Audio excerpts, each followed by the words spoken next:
আল্লাহ রাব্বুল আলামিন এই পৃথিবীর সবচেয়ে সুখী মানুষটাকে, এই পৃথিবীতে যার কোনো দুঃখ কষ্ট কিচ্ছু ছিল না, এই মানুষটাকে ডেকে নিয়ে আসবেন।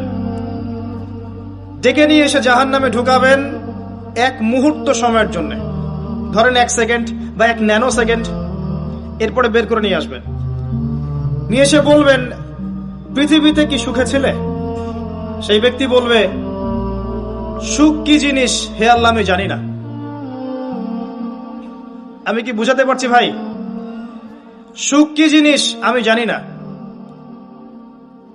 আর আল্লাহ রাব্বুল আলামিন এই পৃথিবীর সবচাইতে কষ্টে থাকা মানুষটাকে ডেকে নিয়ে আসবেন, এনে জান্নাতে ঢুকাবেন, ঢুকে 1 মুহূর্ত সময় রাখবেন, বের করে নিয়ে আসবেন।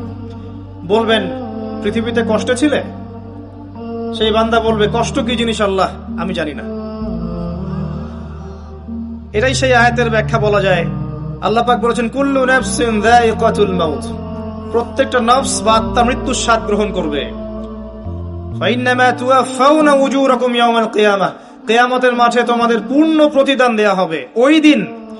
ওই দিন ফামান যুহজিহা আনিন নার ওয়া উদখিলাল জান্নাহ ফাকাদ ফাজ, সেদিন যাকে আল্লাহ পাক জাহান্নাম থেকে বাঁচাবেন, জান্নাতে প্রবেশ করাবেন, একমাত্র সে ব্যক্তি সফল, আর কেউ সফল না।